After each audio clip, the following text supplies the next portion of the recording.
Ya estamos de vuelta. En este bloque queremos tratar el análisis del nuevo formato del informe presidencial y evidentemente del estilo personal de Andrés Manuel López Obrador.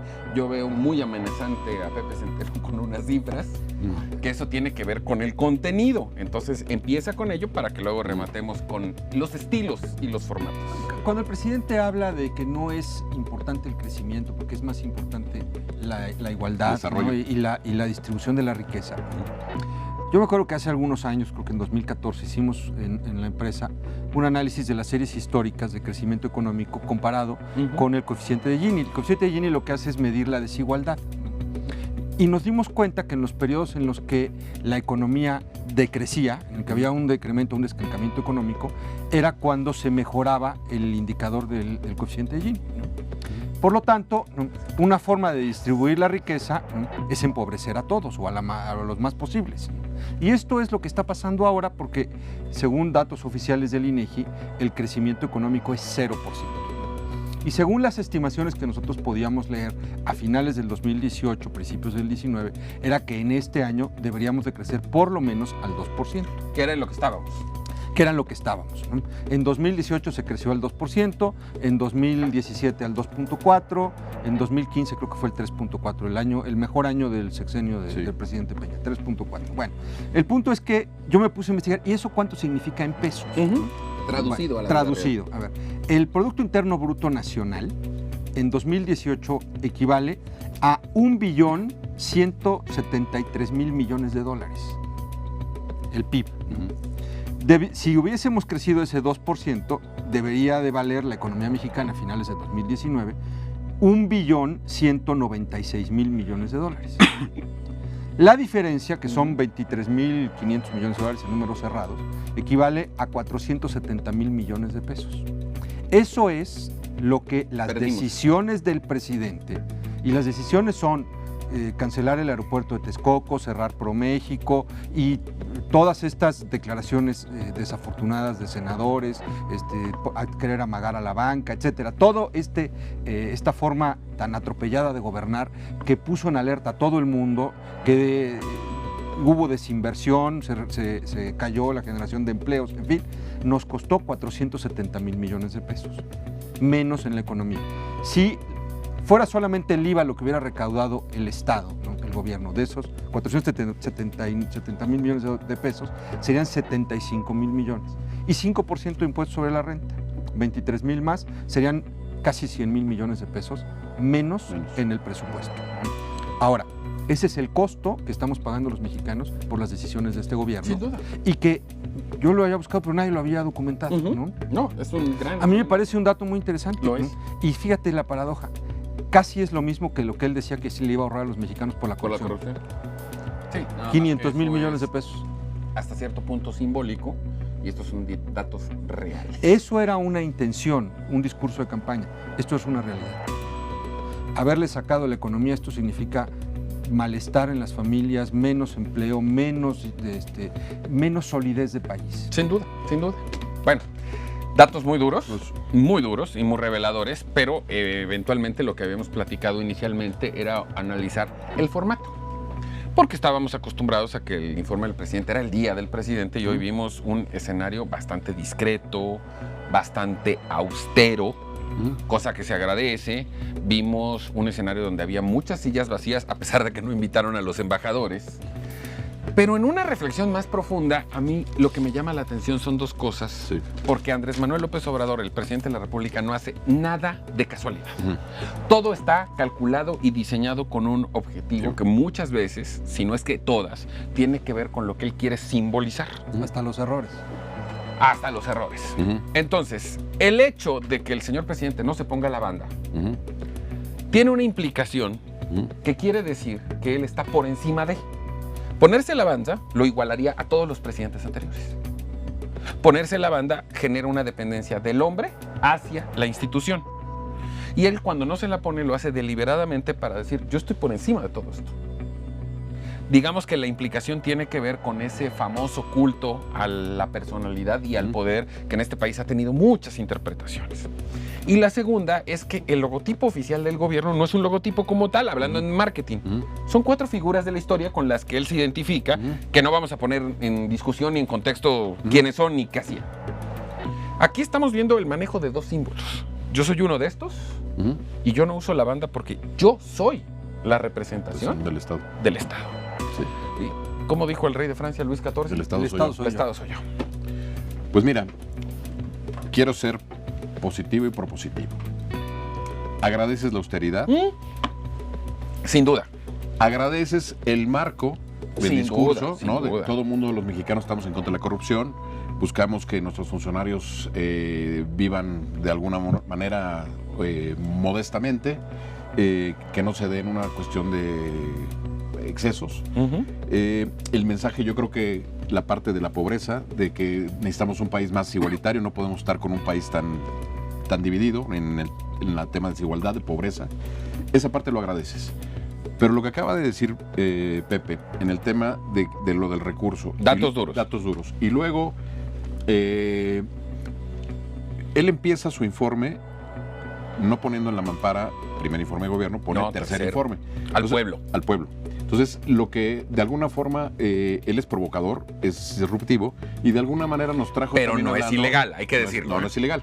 Pero fíjate qué curioso, nos centramos como sociedad un buen rato del tiempo discutiendo en que por qué primero y tercero. Entonces, pero dejamos de lado los temas importantes, por qué no crecemos, por qué no hay seguridad, por qué no estamos combatiendo la pobreza, etcétera. Entonces, te digo, agradeces una parte, pero en el contenido, en el fondo, yo no estoy de acuerdo. No estoy de acuerdo porque... Yo sigo pensando, y mira que independientemente que esto es un tema que hacemos como labor profesional, a mí personalmente el análisis político me encanta, es algo que tendría yo que hacer, me dedicara a esto o no.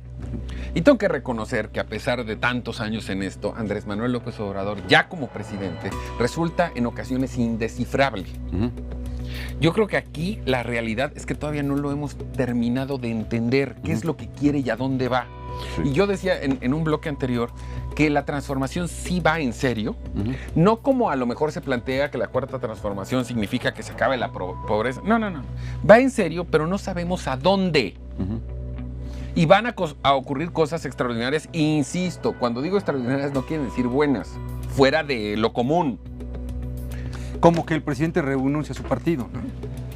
¿Cuándo habías escuchado? Es Nunca. más, no en México, en ningún que lado. un presidente que en casi todos los países son los jefes de su partido, sobre todo en los parlamentarios, que estando en el poder diga que va a renunciar a su partido. Eso no lo habíamos visto nunca. Y esas cosas no las dice jugando, ¿eh? ¿Lo dice en serio? O sea, lo dice en serio.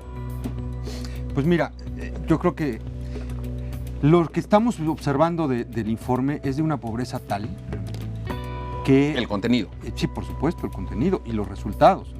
Tú te pones a escuchar con atención el mensaje que le dice a los mexicanos de lo que logró en su primer año de gobierno. 9 meses. Bueno, pero bueno, 9 meses. Formalmente es el primer informe, entonces Por eso, pero a ver, en 9 meses nació un niño. En 9 meses no pasa nada de lo que él dijo que está pasando.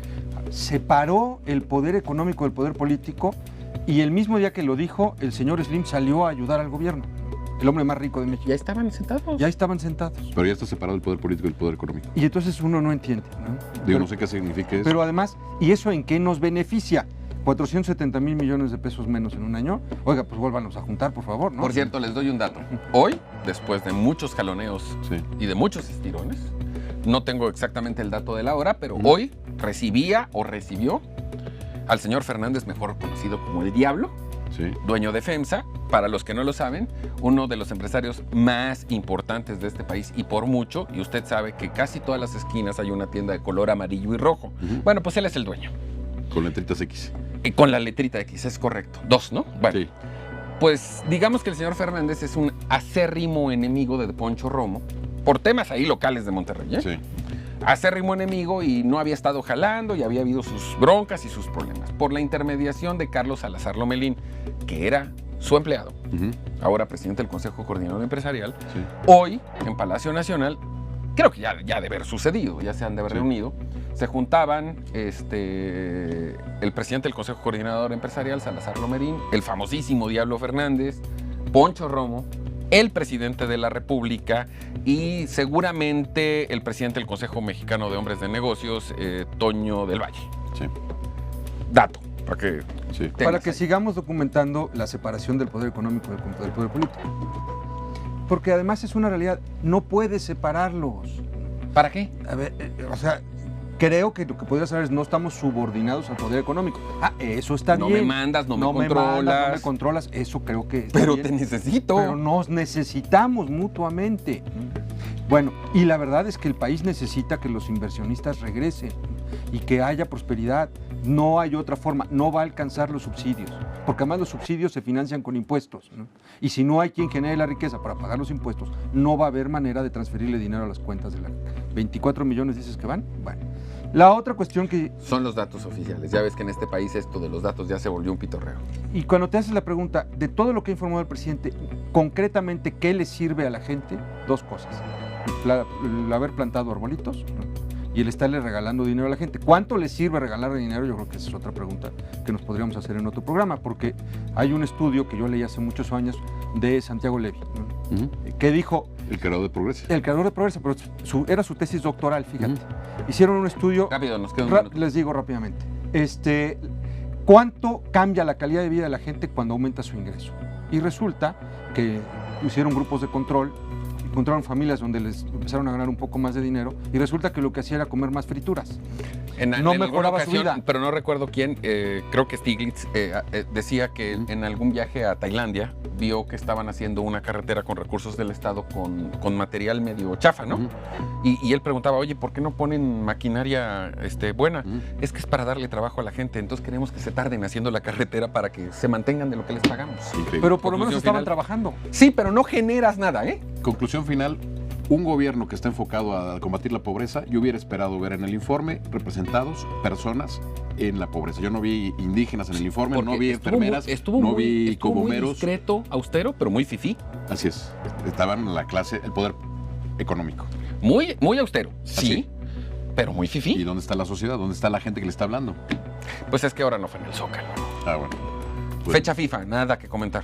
Fecha FIFA, pues hoy inicia el fútbol americano, digo, para los aficionados del americano creo que es un tema interesante. No hemos entrado en esos debates todavía, ¿eh? Bueno, ¿a quién le vas? A los Vaqueros de Dallas. A los Acereros de Pittsburgh. Ah, mira, súper rivales. Sí, ¿tú a quién le vas? También a los Vaqueros. Bueno, entonces estamos estamos de acuerdo. Broncos de Denver. Mira, Huguito. Vaqueros de Dallas. Vaya, primera vez que me toca hacer mayoría. Pero yo no puedo creer. Mañana juega la selección de México contra Estados Unidos. ¿Por qué es que no le vas a la América? El que le va a la América le va a los Vaqueros, es parte de la naturaleza. Mira. ¿Cómo? Y nada más falta que le vayan a los dos, yo no le voy a los dos. No, yo le voy a los Yankees. Pero se vaya a Boston, ¿no? Muy bien, bueno. Muchas gracias, de veras es un placer compartir con ustedes todas estas tardes. Yo le veo aquí mañana a las 4 de la tarde, como siempre en Zona Pública por Efecto Televisión. Tenga un muy buen fin de semana, sobre todo para los americanistas. Como no juegan, no hay riesgo de que pierdan. Nos vemos mañana.